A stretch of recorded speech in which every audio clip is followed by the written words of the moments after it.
हे WhatsApp legend. तो अपनी PT 365 economy की सीरीज़ को आगे बढ़ाते हैं और again without delay next topic के ऊपर बात करते हैं, जिसकी बात होती है टैक्सेशन से। ठीक है। और टैक्सेशन में जो सबसे इम्पोर्टेंट रोल प्ले कर रहा है वो आपका वन एंड ओनली GST के बारे में हम लोग बात करेंगे। बहुत सारी मल्टीपल इन्फॉर्मेशन इस आर्टिकल में आपके लिए दी हुई है, बहुत सारी मल्टीपल इन्फॉर्मेशन दी हुई है। तो हम कोशिश करेंगे कि इसमें से बेस्ट पॉसिबल मैनर में जो जो इन्फॉर्मेशन आपके एग्ज़ाम के लिए रिलेवेंट है उसको हम लोग ले लें। तो विदाउट डिले हम लोग स्टार्ट करते हैं। मैं कोशिश करूँगा कि इसको अपने अकॉर्डिंग ही कंडक्ट कराऊँ, और वो बाद जब आर्टिकल आप पढ़ेंगे तो आपको बहुत ईज हो जाएगा। ठीक है। तो सबसे पहले बात करते हैं GST। GST है क्या? तो सबसे पहला पॉइंट जो इसके अंदर है कि GST एक कस्टमर बेस्ड टैक्स है। मतलब कि इसका जो टैक्स दिया जा रहा है वो कस्टमर बेस्ड है, मतलब कस्टमर इसका टैक्स भर रहे हैं।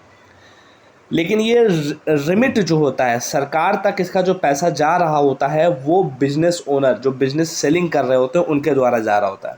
ध्यान रखिएगा, ऑब्वियस सी बात है। पे कौन कर रहा है? पे कर रहे हैं कस्टमर, लेकिन इसका जो पैसा सरकार के पास जा रहा है वो वाया जो सेलर हैं, जो मैन्युफैक्चरर है, उनके द्वारा जा रहा होता है। तो ये बेसिक सी बात है। उसके बाद कुछ इम्पॉर्टेंट फैक्ट इसके बारे में जो कि इसके फीचर्स को डिनोट करते हैं। तो अगर हम फीचर्स की बात करेंगे GST के फीचर्स के बारे में, तो सबसे पहली बात ये है कि ये सप्लाई बेस्ड है। ये सप्लाई बेस्ड टैक्स है। इसका मतलब क्या है कि जब किसी भी प्रोडक्ट की सप्लाई की जा रही होगी उसके बाद ही ये अप्लीकेबल होगा, ना कि जैसे इससे पहले हमेशा चलता था कि मैन्युफैक्चरिंग पे चीज़ों के ऊपर टैक्स लगा दिया जाता था। ऐसा प्रोसेस अब ये नहीं है।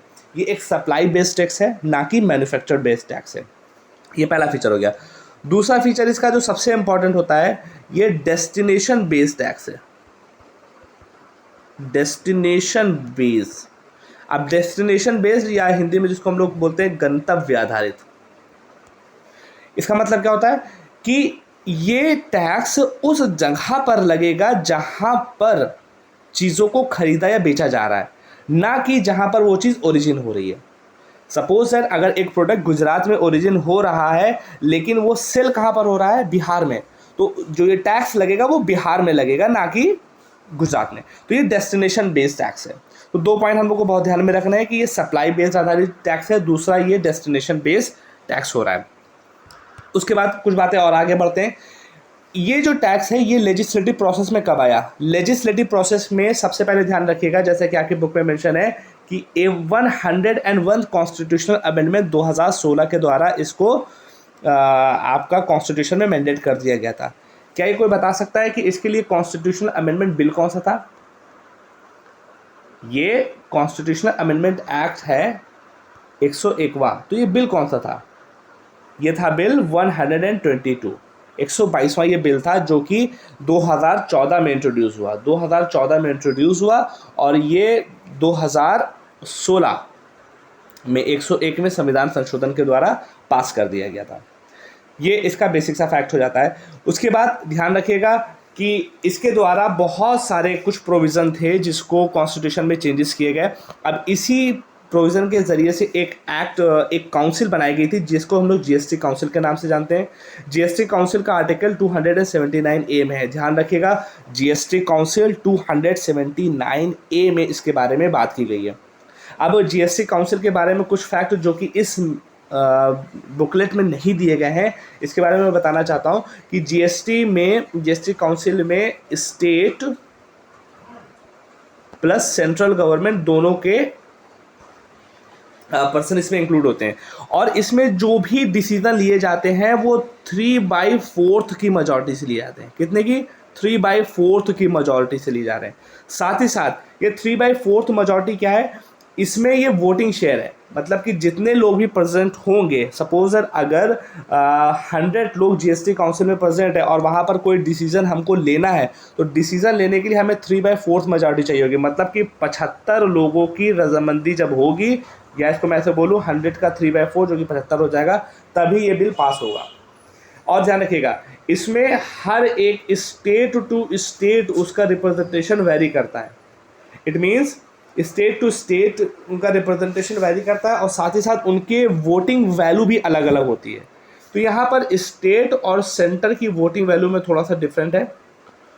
टोटल जो वैल्यू है उसका 1/3 वैल्यू जो डिसीजन लिए जाते हैं वो सेंटर के द्वारा लिए जाएंगे, और जो बाकी के बचे 2/3 वैल्यू होती है वो स्टेट को दी जाती है एक्यूमुलेटिव फॉर्म में। मतलब कि सारे स्टेट मिल के उनकी जो टोटल वैल्यू होगी वोट की वो 2/3 है सारे स्टेट मिलने के बाद, और अकेले सेंटर की वैल्यू कितनी है 1/3 होगी। यहाँ पर जो डिसीजन लिए जाते हैं वो 3/4 मेजॉरिटी से लिए जाते हैं। और एक क्वेश्चन मैं आप लोगों के लिए छोड़ रहा हूँ कि जीएसटी काउंसिल का कोरम कितना होगा, जीएसटी काउंसिल का कोरम कितना होना चाहिए। ये क्वेश्चन बहुत इंपॉर्टेंट है, इसके बारे में ज़रूर कमेंट सेक्शन में मेंशन करिएगा और मैं इसको देखूंगा और उसके बाद हम रिप्लाई भी करेंगे। तो जीएसटी काउंसिल के बारे में क्या है, 279A आर्टिकल में इसके बारे में मेंशन किया गया है। इसके अंतर्गत जो भी डिसीजन लिए जाते हैं वो 3/4 मेजॉरिटी से लिए जाते हैं। इसके अंदर स्टेट और सेंटर दोनों के रिप्रेजेंटेटिव होते हैं। स्टेट की एक्यूमुलेटिव वे में सारे स्टेट को मिलाने के बाद जो वैल्यू होती है वो 2/3 होती है, और सेंटर की वोट की वैल्यू 1/3 अकेली होती है। इसका कोरम कितना होना है, इसका जो आंसर होगा वो आप लोग कमेंट सेक्शन में बताइएगा। उसके बाद देखते हैं कुछ और फैक्ट कि इसके जीएसटी काउंसिल के मेंबर कौन कौन है। जीएसटी काउंसिल के मेंबर में जो इसको चेयर कर रहे होते हैं वो यूनियन फाइनेंस मिनिस्टर हैं, और सेंट्रल गवर्नमेंट के ही यूनियन मिनिस्टर ऑफ स्टेट जो कि रेवेन्यू ऑफ फाइनेंस के चार्ज में होते हैं, ध्यान रखिएगा यूनियन मिनिस्टर ऑफ स्टेट वो इसके मेंबर होते हैं। और उसके बाद हर एक स्टेट से एक मिनिस्टर जो कि फाइनेंस और टैक्सेशन से रिलेटेड है वो इसका मेंबर होता है, जो कि स्टेट गवर्नमेंट का रिप्रेजेंटेटिव हो रहा है। इट मीन्स किसके मेंबर कौन है, यूनियन फाइनेंस मिनिस्टर्स के चेयरपर्सन होते हैं। यूनियन मिनिस्टर ऑफ स्टेट जो कि रेवेन्यू ऑफ फाइनेंस से रिलेटेड होते हैं वो इसके एक मेंबर है। साथ ही साथ हर एक स्टेट के मिनिस्टर जो कि फाइनेंस और टैक्सेशन से रिलेटेड है वो इसका मेंबर होगा, जो कि स्टेट गवर्नमेंट से बिलोंग करता है। आई होप कि जीएसटी काउंसिल के बारे में आपको चीज़ें पता चल गई होंगी। ध्यान रखिएगा यूनियन मिनिस्टर ऑफ स्टेट से ये कंफ्यूज मत होइएगा कि कोई ये स्टेट गवर्नमेंट का मिनिस्टर है।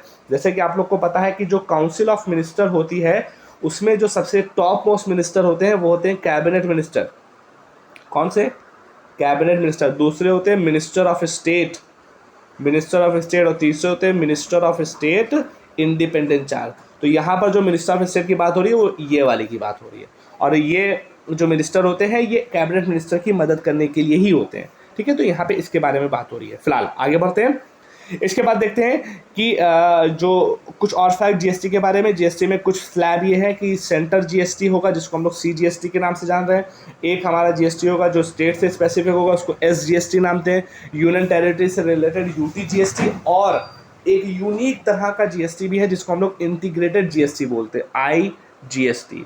और ये बहुत इंपॉर्टेंट है, ध्यान रखिएगा कि सेंट्रल जीएसटी जो होता है उस पर कलेक्शन और जो डिस्ट्रीब्यूशन है वो सेंट्रल गवर्नमेंट के पास है, एसजीएसटी स्टेट गवर्नमेंट के पास है, यूटीजीएसटी यूटी के पास है। लेकिन आईजीएसटी का जो कलेक्शन है, यहाँ पे देखिए आईजीएसटी का जो कलेक्शन है वो जो गवर्न किया जाता है वो सेंट्रल गवर्नमेंट के द्वारा किया जाता है, लेकिन इसको डिवाइड किसके बीच में किया जाता है, रिस्पेक्टिव स्टेट के बीच में। अब यहाँ पे रिस्पेक्टिव स्टेट का मतलब क्या है, आईजीएसटी हमेशा दो स्टेट के बीच में होने वाले कुछ प्रोडक्ट के ट्रांजैक्शन, इंटर स्टेट ट्रांजैक्शन के ऊपर लगाया जाता है। अब ये नहीं पता, जैसे यहाँ से हम निकले और यहाँ पर अब ये नहीं समझ में आ रहा कि कहाँ पर किस स्टेट में टैक्स लगेगा, तो उसके लिए आईजीएसटी का कॉन्सेप्ट आता है इंटर स्टेट, और जिन दो स्टेट के बारे में ये बात हो रही होती उन्हीं के ऊपर ये टैक्स लगाया था और उन्हीं को ये डिस्बर्स भी किया जा रहा होता है। ठीक है, तो इसके बाद कुछ चीज़ें और आगे देखते हैं इसी आर्टिकल में। इसके बाद लिखा हुआ है कि वो कौन कौन से ऐसे टैक्स हैं जो कि जीएसटी के एम्बिट से बाहर है। सबसे पहला ध्यान रखिएगा, यहाँ पर आपको थोड़ा कन्फ्यूजन हो सकता है क्योंकि जो लिस्ट दी हुई है उसमें एक्साइज ड्यूटी ऐसे टैक्स हैं जो कि जीएसटी में इंक्लूड हो भी गए हैं और नहीं भी हुए हैं। तो यहाँ पे देखिए कि जैसे एक्साइज ड्यूटी और अल्कोहल ये जीएसटी के एम्बिट से बाहर है। Electricity duty, stamp duty, property tax, basic custom duty, petroleum, crude oil, petrol, diesel, aviation, turbine fuel and the natural gas, ये सब जीएसटी की एम्बिट से बाहर है। कौन कौन से टैक्स जीएसटी में इंक्लूड हो गए, यहाँ पे देखिएगा सेंट्रल एक्साइज ड्यूटी, एडिशनल, और ये सेंटर के जितने टैक्स है वो हो गए, और ये वाले टैक्स भी हो गए। अब यहाँ पर एक चीज़ मैं आपका पॉइंट कंसिडर करना चाहता हूँ कि कन्फ्यूजन हो सकता है कि जैसे यहाँ पे लिखा एक्साइज ड्यूटी और अल्कोहल, और यहाँ पर भी एक्साइज ड्यूटी सेंट्रल लिखा हुआ है, एडिशनल एक्साइज ड्यूटी, तो यहाँ पर आपके लिए ये जानना ज़रूरी है कि ये जो ड्यूटीज़ हैं, जो टैक्सेस लग रहे हैं, यहाँ पर एक्साइज भी कई बार यूज़ किया गया है और कभी कभी कस्टम ड्यूटी भी यूज़ किया गया है। अब अगर एक्साइज ड्यूटी यूज़ किया गया है तो इसका मतलब क्या है और कस्टम ड्यूटी का मतलब क्या होगा, ध्यान रखिएगा। एक्साइज ड्यूटी हर इस तरीके का टैक्स है जो कि ऐसा प्रोडक्ट जो कि इंडिया में ही प्रोड्यूस या मैन्युफैक्चर हो रहा है, तब उसके ऊपर जो टैक्स लगता है उसको हम लोग एक्साइज ड्यूटी बोलते हैं। इट मीन्स कि इंडिया में ही प्रोड्यूस होने वाली या मैन्युफैक्चर होने वाले कोई भी प्रोडक्ट होगा उसके ऊपर एक्साइज ड्यूटी लगता है। उसके बाद वो कहाँ जा रहा है इसका कोई मैटर नहीं है। एक्साइज ड्यूटी ध्यान रखिएगा हमेशा मैन्युफैक्चरर के ऊपर लगता है, मैन्युफैक्चरर के ऊपर लगता है, ना कि कंज्यूमर के ऊपर। जो बना रहा होगा कोई प्रोडक्ट उसके ऊपर लग रहा है, कंज्यूमर के ऊपर ये टैक्स नहीं लगता। पहला बात।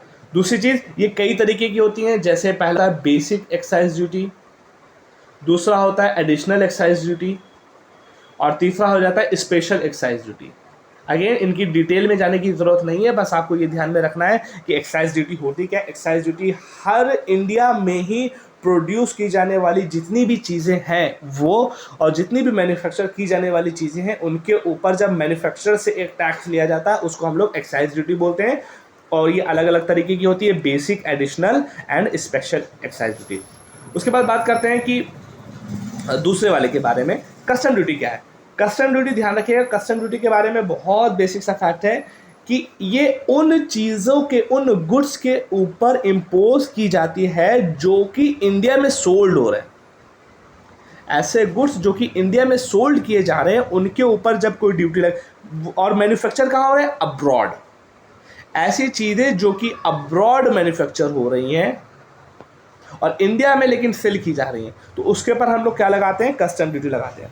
ध्यान रखिएगा, कस्टम ड्यूटी एक बहुत ब्रॉडर टर्म है, ये एक ऐसी ड्यूटी है। ध्यान रखिएगा, कस्टम ड्यूटी की बात जब हम लोग करते हैं तो कस्टम में सिर्फ ये नहीं है कि जो मैंने आपको डेफिनेशन बताया कि एक ऐसी चीज़ जो कि अब्रॉड बन रही है लेकिन सेल इंडिया में की जा रही है, तो ये भी एक तरह की कस्टम ड्यूटी है। कस्टम ड्यूटी का मतलब है कि कोई भी चीज़ भारत से बाहर जा रही है और भारत के अंदर आ रही है तो उसके ऊपर जो भी ड्यूटी लग रही है, किसी भी तरीके से ड्यूटी लग रही है, वो सब कस्टम ड्यूटी में आते हैं। और एक बहुत इंपॉर्टेंट बात, कस्टम ड्यूटी की अगर हम एम्बिट देखेंगे तो कस्टम ड्यूटी कई तरीके की है। कस्टम ड्यूटी कई तरीके की हो जाती है। जैसे मैं एक एग्जाम्पल लेके बताना चाहूँगा। कस्टम ड्यूटी आप लोगों ने नाम सुना होगा, बेसिक कस्टम ड्यूटी।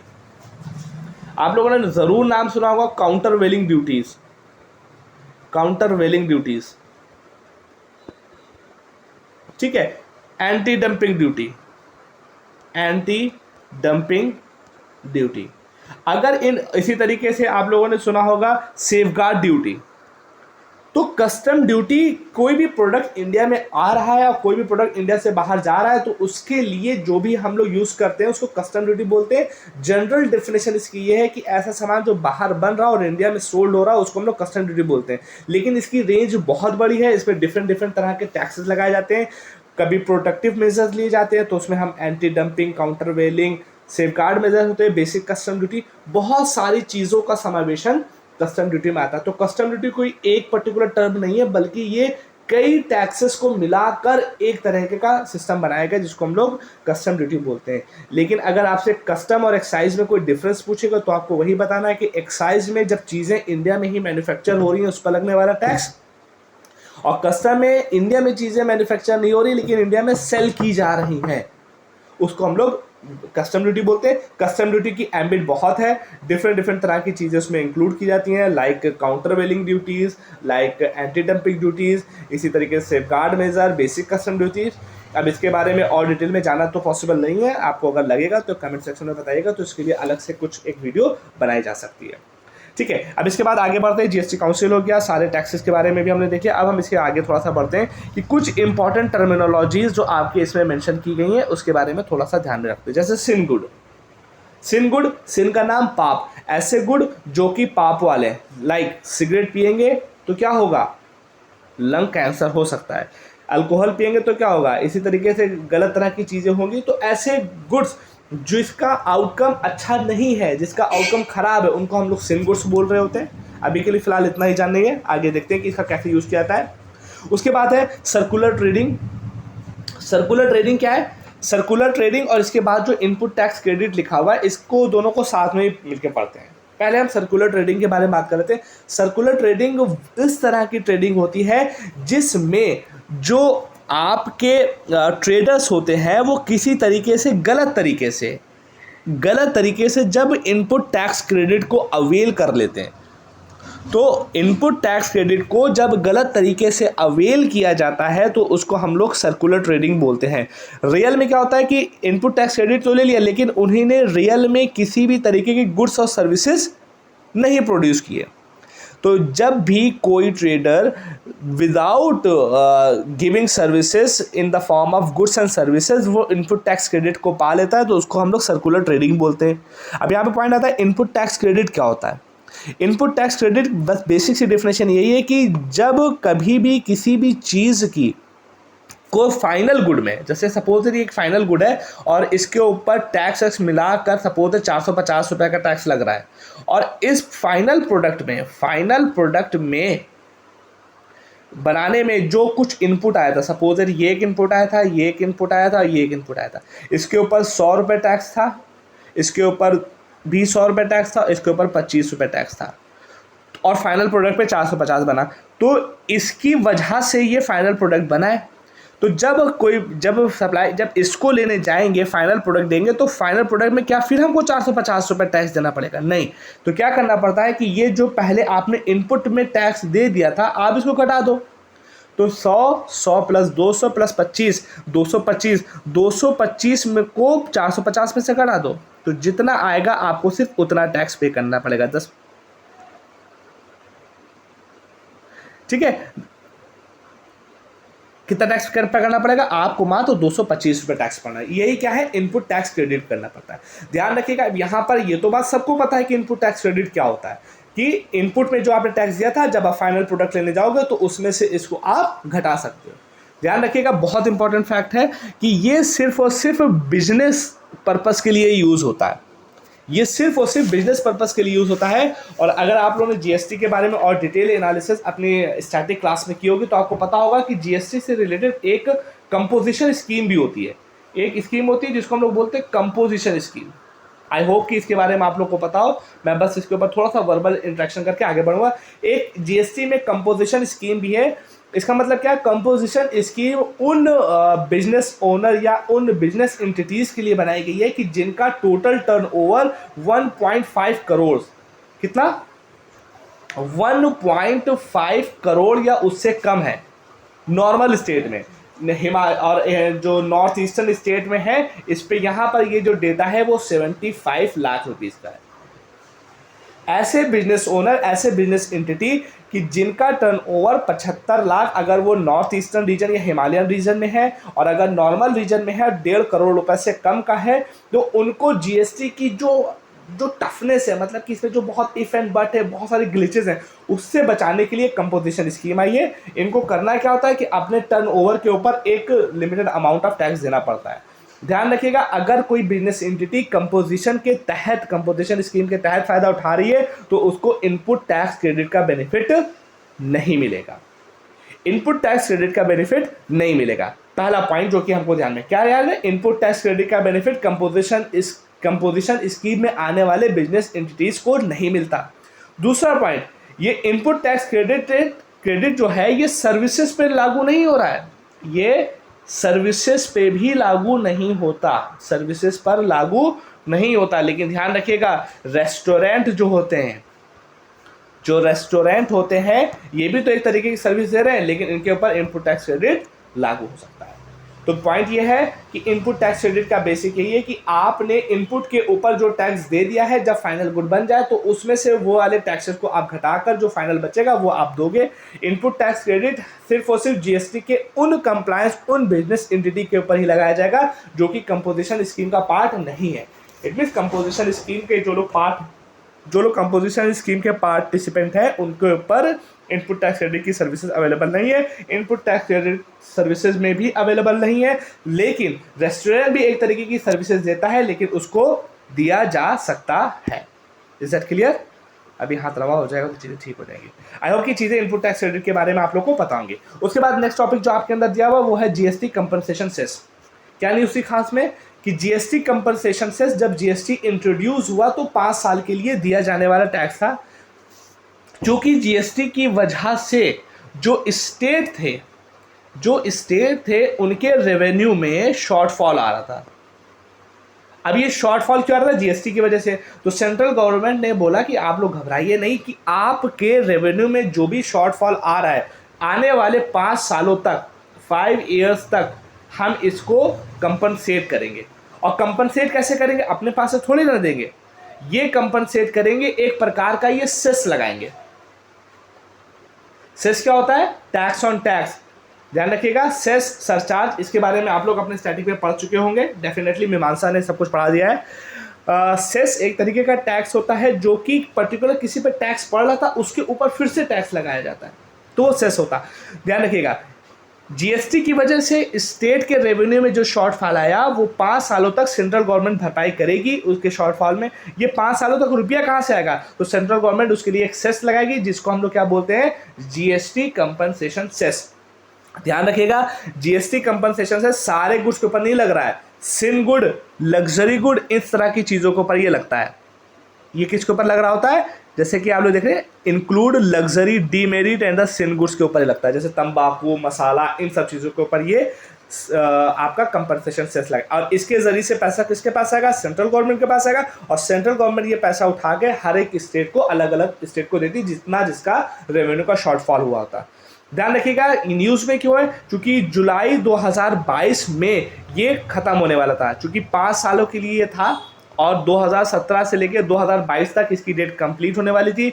लेकिन स्टेट ने कहा कि अभी हमारे साथ बहुत प्रॉब्लम आ रही है, तो सेंट्रल गवर्नमेंट ने फर्दर 31 मार्च 2026 तक के लिए आगे बढ़ा दिया है, जीएसटी कंपनसेशन सेस को बढ़ा दिया है।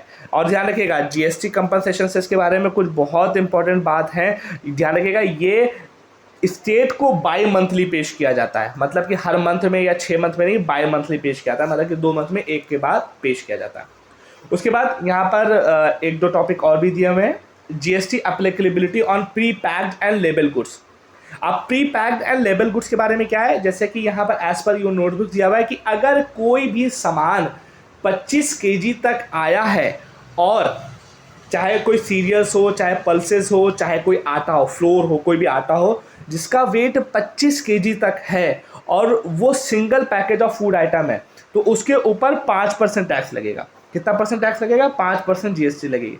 लेकिन अगर कोई रिटेलर शॉप वाला या कोई रिटेल शॉपकीपर यही 25 केजी वाली बोरी लाता है और इसको फुटकर बेचता है, 1 केजी किसी को बेच दिया, 2 केजी किसी को बेच दिया, 5 केजी किसी को बेच दिया, तो इसके ऊपर किसी भी तरीके का जीएसटी नहीं लगेगा।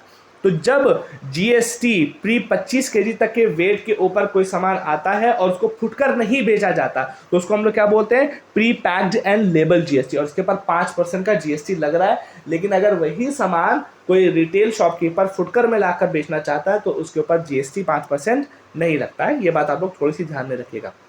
उसके बाद आता है एंटी प्रॉफिटियरिंग। ध्यान रखिएगा, प्रॉफिटियरिंग एक तरीके का कॉन्सेप्ट है। यहाँ पे जो वर्ड यूज हुआ है प्रॉफिटियरिंग, प्रॉफिटियरिंग, एंटी प्रॉफिटियरिंग को समझने से पहले हमें प्रॉफिटियरिंग को समझना पड़ेगा। प्रॉफिटियरिंग का मतलब होता है कि जब कभी भी supplier of goods and services की सप्लाई करने वाला जो भी पर्सन है, वो किसी भी तरीके से, चाहे वो इनपुट टैक्स क्रेडिट के बेनिफिट हो या ऊपर के टैक्स स्लैब में किसी भी तरीके से रिलैक्सेशन दिया गया हो, लेकिन उस रिलैक्सेशन का फायदा नीचे की जनता को ना हो रहा हो, नीचे की जनता तक उसका बेनिफिट सप्लायर ना पहुंचा रहे हो, तो इस तरह की एक्टिविटी को हम लोग प्रॉफिटियरिंग बोलते हैं। इट मीन्स कि हायर अथॉरिटी पे जीएसटी काउंसिल ने रेट को कट कर दिया, इनपुट टैक्स क्रेडिट में कुछ रिलैक्सेशन दिया, तो अगर वो बेनिफिट आम जनता तक भी पहुंचने चाहिए। अगर वो नहीं पहुंच रहे हैं, क्यों नहीं पहुंच रहे? क्योंकि सप्लायर उनको नहीं पहुंचा रहे हैं। तो इस तरह की जो एक्टिविटी होती है उसको हम लोग प्रॉफिटियरिंग बोलते हैं, और इस एक्टिविटी के अगेंस्ट में लिए जाने वाले एक्शन को हम लोग एंटी प्रॉफिटियरिंग बोल रहे हैं। अब एंटी प्रॉफिटियरिंग बोलते हैं तो ध्यान रखिएगा, जब जीएसटी इंट्रोड्यूस किया गया था तो उस समय 2 साल के लिए एक नेशनल एंटी प्रॉफिटियरिंग अथॉरिटी को बनाया गया था, 2 साल के लिए, और इनका सनसेट क्लॉज कितना था, 2 साल के लिए। सनसेट क्लॉज का मतलब क्या है कि 2 साल कोई भी अगर एक्टिविटी एक सनसेट क्लॉज दे दिया जाता है तो उस ड्यूरेशन के बाद वो अपने आप समाप्त हो जाएगी, उसके लिए कोई लीगल प्रोसेस नहीं लाना पड़ेगा कि इसको समाप्त करने के लिए हमें कुछ लाना पड़ेगा। तो सनसेट क्लॉज उसको बोलते हैं। तो नेशनल एंटी प्रॉफिटेरिंग अथॉरिटी, इसका सनसेट क्लॉज 2 साल था, लेकिन जीएसटी काउंसिल इसको बढ़ा सकती है और जीएसटी काउंसिल इसको बढ़ाया भी था। अभी न्यूज क्या है कि central board of indirect tax and custom ने कंपटीशन कमीशन ऑफ इंडिया को दिया है कि भैया वो एंटी प्रॉफिटेरिंग इश्यूज को टैकल करे। न्यूज में ये इस वजह से थी, ध्यान में रखिएगा। अब यहाँ पर एक चीज़ है जो आप लोगों के लिए जानना बहुत ज़रूरी हो जाता है कि what is central board of indirect taxes custom. Central board of indirect tax and custom क्या होता है, ध्यान रखिएगा। एक ये होता है और होता है central board of direct taxes. ये 2 इंपॉर्टेंट बॉडीज हैं जिनके बारे में आपको जरूर पता होना चाहिए। Central board of indirect tax and customs, दूसरी body central board of direct taxes. इन दोनों के बारे में, किस मिनिस्ट्री में काम करती हैं, किस डिपार्टमेंट में वर्क कर रही हैं, इनके बारे में जरूर व जरूर आप लोग जानने की कोशिश करिएगा। Is that clear? I hope कि चीज़ें यहाँ तक क्लियर होंगी। उसके बाद नेक्स्ट टॉपिक है digital tax. Digital tax, digital tax क्या है न्यूज में? न्यूज में यह है कि G24 ग्रुप, एक ग्रुप है जिसको हम लोग G24 बोलते हैं, पहले इसको G77 ग्रुप भी बोला जाता है। क्या है इसके बारे में, यहाँ पर आप लोग G24 के बारे में ज़्यादा पढ़ सकते हैं, मुझे इसको रीड नहीं करना है, आप लोग उसको खुद भी रीड कर सकते हैं। G24 ग्रुप जिसका एक इंडिया भी मेंबर है, उन लोगों ने एक बात बोली है कि जो वर्ल्ड में OECD, आप लोग को याद होगा कि एक नए तरीके का मैकेनिज्म आ रहा है डिजिटल टैक्स का, जो कि 15% कंप्लीटली सारी MNCs के ऊपर लगने वाला है। उसके बारे में प्रोसेस था कि ये 2023 तक लागू हो जाएगा, लेकिन अब इसमें थोड़ा सा डिले आ रहा है। अब जब इसमें डिले आ रहा है तो जैसे भारत ऐसी कंट्री है तो उसके यहाँ जो MNCs कंपनीज होती है जो डिजिटल बिजनेस करने वाली, जैसे कि अमेजॉन, फ्लिपकार्ट, गूगल, ये जो कंपनी है इनका बिजनेस तो रुक नहीं रहा है, लेकिन टैक्स के प्रोसीजर लागू होने में डिले हो रहा है। तो जो G24 की कंपनीज है उन्होंने बोला है कि जो हमारे अपने लोकल लॉज थे वो हम लोग जब तक ये नहीं आता है तब तक हम उसको लागू रखेंगे, जब तक ये डिजिटल टैक्स कंप्लीट फॉर्म में नहीं आ जाता, जिसकी डेडलाइन 2023 तक थी। तो G24 के मेंबर ने बोला है कि हम उसको लागू रखेंगे, ऐसा कोई कमिटमेंट नहीं है कि हम उसको लागू नहीं रख सकते। फिलहाल ये न्यूज़ में था। अब ये है क्या, ये पूरा खेल है क्या, डिजिटल टैक्स है क्या, इसके बारे में थोड़ा सा जानने की कोशिश करते हैं। ध्यान रखिएगा, डिजिटल टैक्स के बारे में अगर हम देखें तो डिजिटल टैक्स वो टैक्स है, एक तरीके का डायरेक्ट टैक्स, और ये इस तरीके का टैक्स है कोई भी कंपनी अगर कोई डिजिटल गुड्स या सर्विसेज या बिजनेस एक्टिविटीज़ इंडिया में करती है और उसकी कोई फिजिकल प्रेजेंस ही इंडिया में अवेलेबल नहीं है। लाइक अब ये बताइए, गूगल की क्या कोई फिजिकल ऑफिस यहाँ इंडिया में अवेलेबल है? नहीं है, लेकिन गूगल यहाँ से कितना बड़ा बिजनेस करती है, गूगल एड्स चलते हैं, बिजनेस के बारे में बात होती है। तो भाई जब इंडियन टैक्स के आधार पर, इनकम टैक्स जो आधार है उसके आधार पर इंडिया में हर उस कंपनी से टैक्स लिया जा सकता है जिसकी कोई फिजिकल प्रेजेंस इंडिया में है, लेकिन गूगल की तो कोई फिजिकल प्रेजेंस नहीं है।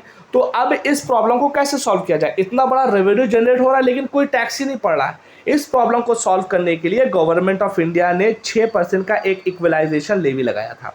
क्या लगाया था? इक्वलाइजेशन लेवी, और इंडिया का ये डिजिटल टैक्स था। इसका प्रोसेस क्या था कि ऐसी कंपनियां जो ऑनलाइन एडवर्टीजमेंट करती हैं उनके ऑनलाइन एडवर्टीजमेंट के ऊपर 6% टैक्स गवर्नमेंट ऑफ इंडिया उनसे लेगी, जिसको उसने इक्वलाइजेशन लेवी के नाम से जाना था। ठीक है, इक्वलाइजेशन लेवी के नाम से जाना था। अभी क्या हुआ है, गवर्नमेंट ऑफ इंडिया ने इनकम टैक्स एक्ट में थोड़े से डिफरेंट चेंजेस करने के बाद, इनकम टैक्स एक्ट में थोड़े से चेंज करने के बाद और फाइनेंस एक्ट 2020 के तहत इक्वलाइजेशन लेवी जो पहले था अब उसका 2.0 वर्जन लेके आया वो। अब इसमें क्या है, इसमें कुछ बहुत ज़्यादा खास बात नहीं है, बस ध्यान रखिएगा इसमें ये बात एक मेंशन कर दी गई है कि 2023 के बियॉन्ड भी हम इक्वलाइजेशन लेवी को लागू रखेंगे, पहला पॉइंट।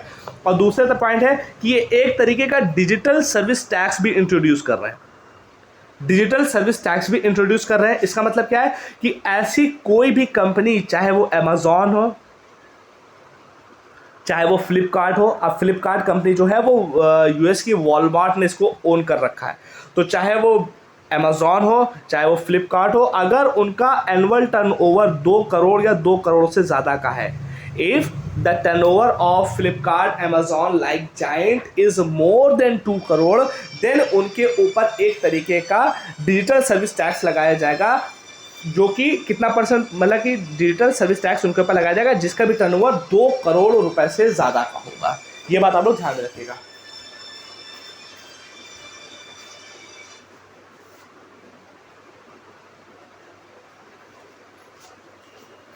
ठीक है, तो डिजिटल सर्विस टैक्स उन कंपनीज के ऊपर लगाया जा रहा है कि जो कि डिजिटली यहाँ पर ट्रेड तो कर रही है बट उनकी कोई फिजिकल प्रेजेंस नहीं है। और ध्यान रखिएगा, ये इक्वलाइजेशन लेवी 2.0 का पार्ट है। जो इक्वलाइजेशन लेवी पहले थी वो सिर्फ और सिर्फ ऐड के ऊपर ही फोकस करती थी। अब जैसे अमेजॉन ऐड नहीं कर रही है, इसी तरीके से आपका फ्लिपकार्ट है, ये तो सिर्फ सर्विसेज को बेचते हैं। अब इनके ऊपर भी एक टैक्स लग रहा है जिसको हम लोग DST, डिजिटल सर्विस टैक्स बोल रहे हैं, और ये उस कंपनी के ऊपर लग रहा है जिसका बिजनेस 2 करोड़ रुपए से ज़्यादा का है एनुअली। इस चीज़ को हम लोग को ध्यान में रखना है। अब उसके बाद बात करते हैं कि ये एग्जैक्टली जो ये पूरा प्रोसेस चल रहा है, इसकी थोड़ी सी बैक स्टोरी क्या है। इसके बारे में जानने के लिए आपको, हम लोगों को एक चीज़ ये पता होना चाहिए कि डिजिटल टैक्स की प्रॉब्लम आज की नहीं है, इसकी एक बहुत बड़ी स्टोरी है, बहुत बड़ी सी स्टोरी। ध्यान रखिएगा, होता क्या है, जो बड़ी बड़ी MNCs होती हैं, मल्टीनेशनल कंपनीज होती हैं, ये काम क्या करती हैं। अब जैसे फ्लिपकार्ट, अमेजॉन, गूगल, ये MNCs है, बड़ी बड़ी MNCs है। ये काम ये करती हैं कि जो किसी भी कंट्री में जाके ये अपनी सब्सिडियरी खोलती हैं और उस कंट्रीज़ में जाती हैं जिसको टैक्स हेवन बोला जाता है। टैक्स हेवन बोला जाता है। टैक्स हेवन का मतलब या तो टैक्स ना के बराबर या तो ज़ीरो है। टैक्स हेवन कंट्रीज़ बोला है। ये वहाँ पर जाती हैं और दिखा देती हैं कि भैया हमारा जो बिज़नेस चल रहा है वो इस टैक्स हेवन कंट्रीज़ में चल रहा है, और जो इसकी मेन ओरिजिन कंट्री यहाँ पर इनका बिज़नेस नहीं चल रहा है। अब जैसे देखिए कि मान लीजिए कि अमेजॉन कंपनी है, वो US की है, उसने एक सब्सिडियरी बना ली मॉरिशस में। अब मॉरिशस में उसने बनाया, मॉरिशस एक टैक्स हेवन कंट्री है, तो मॉरिशस में टैक्स कितना पड़ रहा है, 1%। यहाँ पे टैक्स कितना पड़ रहा है US में 22%, मान लीजिए 20%, 20-22% पड़ रहा है। तो अगर ये 22% टैक्स देना चाहेंगे या 1% टैक्स देना चाहेंगे, ऑब्वियस बात 1% देना चाहेंगे। लेकिन ये बिजनेस कहाँ से कंडक्ट करा रहे हैं, USA से। यहाँ पे तो खाली इनकी एक कंपनी लगी हुई है। और आपको जानकर हैरानी होगी कि इसी तरीके के मैकेनिज्म अडानी ग्रुप में हिंडनबर्ग ने बताए हैं कि अडानी ग्रुप के भी इसी तरह के मैकेनिज्म थे, जो इस तरह की, जो इसको क्या बोलते हैं, शेल कंपनीज टाइप के बोलते हैं। तो अब ये 22% देने से बच जाएंगे। क्या कह देंगे कि भैया ऐसा है कि हमारा बिजनेस जो है वो यहाँ पर चल रहा है, तो यहाँ पर कितना परसेंट देंगे, 1% टैक्स। कितना टैक्स बच गया, 21%। अब 21% टैक्स बचने का मतलब है बहुत बड़ा अमाउंट, क्योंकि ये बड़ी कंपनीज है। अब होता क्या है कि ये इस पूरे मैकेनिज्म को, कि ये काम, कंपनियां काम कहाँ कर रही हैं, USA में, तो इनका बेस कहाँ पर है, USA में। तो इनका बेस, टैक्स का जो बेस था वो क्या हो गया, इरोड हो गया, और प्रॉफिट जो था वो कहाँ शिफ्ट हो गया, मॉरिशस में। तो इस मैकेनिज्म को, कि किसी भी कंट्री में जनरली जहाँ पर टैक्स मिलना चाहिए था, जो उनका बेस था, वो बेस इरोड हो गया है, और वो जो प्रॉफिट था वो कहाँ शिफ्ट हो गया है, टैक्स हेवन कंट्री में। तो इस प्रोसेस को हम लोग बोलते हैं base erosion and profit shifting. और इस base erosion and profit shifting से निपटने के लिए जो एक ग्रुप है जिसको हम लोग OECD के नाम से जानते हैं, इसने 2 पिलर की एक स्ट्रैटेजी को अपनाया था, जिसके तहत वर्ल्ड में जितनी भी MNCs हैं, बड़ी बड़ी MNCs हैं, जो इस तरह की एक्टिविटी करती हैं, base erosion and profit shifting की एक्टिविटी करती हैं, उनको कंट्रोल करने के लिए, उसको कर्व करने के लिए OECD का 2 पिलर का प्रोग्राम है, पिलर 1 और पिलर 2। अब पिलर 1 में क्या है, पिलर 1 में उन कंपनीज को रखा जा रहा है कि जिनका एनुअल टर्नओवर 20 बिलियन यूरो से ज़्यादा है। 20 मिलियन यूरो से ज़्यादा वाली जो भी MNCs हैं। अब 20 बिलियन से कौन सी MNCs होंगी, ऑब्वियस सी बात है, एप्पल, अमेजॉन, ये सब आपकी कहीं ना कहीं 20 बिलियन से ज़्यादा वाली हैं। उन कंपनीज में खाली क्या कर रहे हैं, पिलर 1 कहते हैं, उनके साथ वो कैसे कंडक्ट करेंगे, खाली जो टैक्स के राइट हैं उसको रीएलोकेट कर दिया जाएगा। इसका मतलब क्या है कि सपोज है यहाँ पर USA था, यहाँ पर मॉरिशस था, तो अभी टैक्स कहाँ पे ये भर रहे हैं, यहाँ पर भर कहाँ नहीं रहे थे, यहाँ पर भरना कहाँ चाहिए था इनको। तो क्या होगा कि अगर ये पिलर 1 के तहत रीएलोकेशन ऑफ टैक्सिंग राइट हो जाएगा, इसका मतलब देना इनको यहाँ चाहिए था लेकिन ये दे यहाँ रहे थे, और जब ये प्रोसेस लागू हो जाएगा तो इनके ऊपर कंपल्शन हो जाएगा अब रीएलोकेशन ऑफ टैक्सिंग राइट हो जाएगा। अब ये यहाँ पर ना भर के जहाँ पर उनका बेस होगा वहीं पर टैक्स भरेंगे। इस तरह की कुछ एक्टिविटी होगी पहले पिलर में। दूसरे बाद में उसके बाद दूसरे पिलर में किस तरीके से काम होगा, दूसरे पिलर में हर उस कंपनी को रखा जाएगा कि जिसका एनुअल टर्नओवर 750 मिलियन यूरो है। ये कंपनियां पिलर 1 वाले से थोड़ी सी छोटी कंपनियां हैं और इनके लिए एक अलग से एक टैक्स इंट्रोड्यूस किया जाता है जो कि ग्लोबली एक्सेप्टेबल होगा, जिसको क्या बोला जाता है, ग्लोबल मिनिमम कॉर्पोरेट टैक्स। तो जो पिलर 2 में जो कंपनीज आ रही हैं उनके ऊपर 15% का एक यूनिवर्सल टैक्स लगाया जाएगा और यह हर कंट्री में एप्लीकेबल होगा। जो भी इस पर्टिकुलर प्रोसेस के पार्टिसिपेंट होंगे वहां पर यह लागू होगा। तो जिसको हम लोग ग्लोबल मिनिमम कॉर्पोरेट टैक्स बोलेंगे, जो कि 15% लगेगा। और ध्यान रखिएगा इसी टैक्स के बारे में ही बात चल रही है।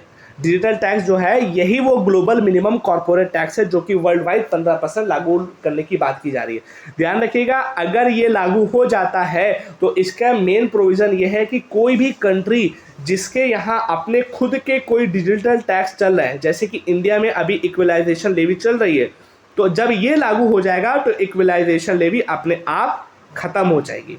और खत्म हो जाएगी फिर उसकी जगह पे क्या लागू हो जाएगा, GMCT, global minimum corporate tax. और इसको कभी कभी ग्लोबल मिनिमम कॉर्पोरेट टैक्स भी बोलते हैं और कभी कभी ग्लोबल मिनिमम टैक्स भी बोला जाता है। Is that clear? I hope कि चीज़ें क्लियर होंगी। अगर नहीं है तो आप कमेंट सेक्शन में बताइएगा, तो हम इसके बारे में थोड़ी और भी डिटेल को चर्चा कर सकते हैं। ध्यान रखिएगा यहाँ पर कुछ चीज़ें आपको क्या पता करनी है कि व्हाट इज़ G24 ग्रुप क्या होता है, अब इसको एक्सप्लेन करने की ज़रूरत नहीं है। उसी के साथ साथ OECD क्या है इसके बारे में यहाँ पर इन्फॉर्मेशन देख लीजिएगा। ध्यान रखिएगा G24 का इंडिया मेंबर है, लेकिन OECD का इंडिया मेंबर नहीं है, लेकिन उसका की पार्टनर है, मतलब उसकी एक्टिविटीज़ में कहीं ना कहीं ये पार्टिसिपेंट है। आई होप कि चीज़ें क्लियर होंगी। आगे बढ़ते हैं नेक्स्ट टॉपिक के ऊपर, taxation of virtual digital asset. ठीक है, ये टॉपिक मतलब कि इसमें मेजॉरिटी ऑफ चीज़ें आपके लाइक नहीं है, बट आपको कुछ बेसिक चीज़ें इसमें जानना ज़रूरी है। जैसे फर्स्ट ऑफ ऑल न्यूज़ क्या है, न्यूज़ क्या है कि central board of direct taxes, देख रहे हैं कि CBDT अभी यहाँ पर आ गया, इससे पहले CB indirect taxes and custom आया था, CBITC आया था, अब ये CBDT आ गया। तो आपकी जिम्मेदारी है कि इसके बारे में अच्छे से इनकी ऑफिशियल वेबसाइट पे जाकर अबाउट सेक्शन में पढ़िएगा, ना कि किसी दूसरी वेबसाइट पे जाकर। हमेशा गवर्नमेंट के सोर्स को ही फॉलो करिए, ज़्यादा फायदे में रहेंगे, क्योंकि डायरेक्टली वहाँ से चीज़ों को कॉपी पेस्ट किया जाता है। तो central board of direct taxes ने क्या किया है, एक जो वर्चुअल डिजिटल एसेट है उसके ऊपर 1% TDS उन्होंने इम्पोज कर दिया। क्या कर दिया, TDS।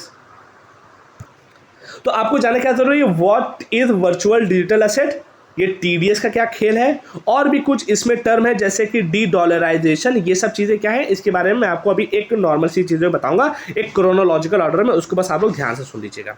सबसे पहले हम बात कर ले रहे हैं TDS का, चूंकि ये इस टॉपिक से नहीं बल्कि ये टैक्स से ही रिलेटेड होता है। तो TDS के बारे में TDS का फुल फॉर्म होता है tax deduct at source, tax deduct at source. इसका मतलब क्या होता है, ये एक तरीके का टैक्स अवेलिंग मैकेनिज्म है, मतलब कि टैक्स को उगाने वाला एक मैकेनिज्म है, जहां पर जैसे जहां ये उस जगह पर अवेल कर लिया था जहां पर किसी की सैलरी जनरेट हो रही हो। जैसे मानिए कि आप किसी एक कंपनी में जॉब करते हो और आपकी सैलरी आती है 30 तारीख को, ठीक है, 30 तारीख को सैलरी आपकी अवेल होती है। तो 30 तारीख या 30 या 29 तारीख को आपकी सैलरी जब जनरेट हुई होगी, 29 या 30 तारीख को, उसी समय जिस समय जनरेट हुई और जहां पर जनरेट हुई है वहीं से ही सरकार अपने आप पैसा निकाल लेगी, अपना TDS निकाल लेगी। तो उसी जगह से जब पैसा आपका निकाल लिया जाता है तो उसको TDS बोला जाता है। अब ऐसा क्यों किया जाता है, ऐसा इस वजह से किया जाता है ताकि हम और आप क्या ना कर सके, टैक्स अवॉइडेंस ना कर सके। क्योंकि अगर मान लीजिए पैसा पहले हमने आपको दे दिया, अब उसके बाद हम चोचला करने लगे, नहीं देंगे, जाओ पैसा कम हो गया, यहाँ खर्चा हो गया, वहाँ खर्चा हो गया। तो देने से पहले ही सरकार आपकी जहाँ पर आपकी सैलरी जनरेट हुई जिस कंपनी में, वहीं पर से आपका TDS कट जाएगा, मतलब आपका जो टैक्स वाला प्रोसेस रहेगा वो कट जाएगा। तो TDS क्या बोलते हैं, टैक्स डिडक्ट एट सोर्सेज। इसका मतलब क्या होता है, टैक्स इवेजन और टैक्स अवॉइडेंस को बचाने के लिए इसका यूज़ किया जाता है। अब टैक्स इवेजन और टैक्स अवॉइडेंस क्या होता है ये भी जानने की कोशिश करिए। दो वर्ड होते हैं, एक होता है टैक्स इवेजन और एक होता है tax avoidance. Tax avoidance, tax evasion का मतलब क्या है, हम जानबूझकर टैक्स नहीं दे रहे हैं, इलीगल है, ये अनइथिकल है। टैक्स एविजन का मतलब होता है हम अनइथिकल मीन में टैक्स को देने से बच रहे हैं। और टैक्स अवॉइडेंस क्या होता है कि अनइथिकल तो है लेकिन जो आपका टैक्सिंग मैकेनिज्म है, जो टैक्सिंग प्रोसीजर है, उसमें कुछ लैकुना है, हम उसका यूज कर रहे हैं। तो जैसे BEPS है, base erosion and profit shifting, ये टैक्स अवॉइडेंस का एक प्रकार है। इसमें ये क्या कर रहे हैं, टैक्स में कुछ लैकुना है, आपके टैक्स में कुछ, टैक्स रूल में कुछ कमी है, उस कमी का यूज करके टैक्स को बचा रहे हैं। टैक्स इवेजन का मतलब क्या होता है, जानबूझ करके अनइथिकल वे में टैक्स को देने से टैक्स की चोरी करना, वो टैक्स इवेजन है। जब लीगल तरीके से टैक्स को बचाया जाता है तो उसको हम लोग टैक्स अवॉइडेंस बोल रहे होते हैं। ठीक है, तो ये चीज हो गई TDS के बारे में। अब उसके बाद आती है कि वर्चुअल डिजिटल एसेट क्या है। वर्चुअल डिजिटल एसेट क्या है, इसको जानने के लिए 2022 में एक फाइनेंस बिल पास किया गया और उस फाइनेंस बिल में वर्चुअल डिजिटल एसेट के बारे में डेफिनेशन दी गई है। उसी डेफिनेशन को मैं कॉपी पेस्ट करूंगा और आप लोगों को बताता हूं। देखिएगा, ऐसी कोई भी इंफॉर्मेशन या कोई भी कोड या कोई भी नंबर या कोई भी टोकन जो कि क्रिप्टोग्राफिक मीन से या किसी और क्रिप्टोग्राफिक तरीके से बनाया गया हो, उसको हम लोग क्या बोलते हैं, वर्चुअल डिजिटल एसेट। तो अब क्रिप्टोग्राफिक क्या होती है, क्रिप्टोग्राफिक एक तरीके की बोल सकते हैं कि कंप्यूटर पे किया गया क्रिप्टोग्राफिक वाला सिस्टम होता है, जिसे ब्लॉकचेन टेक्नोलॉजी है, जिसमें क्या होता है, एक मैथमेटिकल इक्वेशन होती है, उसको सॉल्व किया जाता है और जैसे जैसे आप उसको सॉल्व करते जाएंगे आपको चीज़ें नहीं मिलती चलेंगी। तो उस प्रोसेस को, एक मैथमेटिकल इक्वेशन को सॉल्व करके जब कोई मैकेनिज्म क्या आता है, उसको क्रिप्टोग्राफी बोला जाता है। और ये बहुत ही कॉम्प्लिकेटेड प्रोसेस होता है, सब लोग इसको नहीं कर पाते।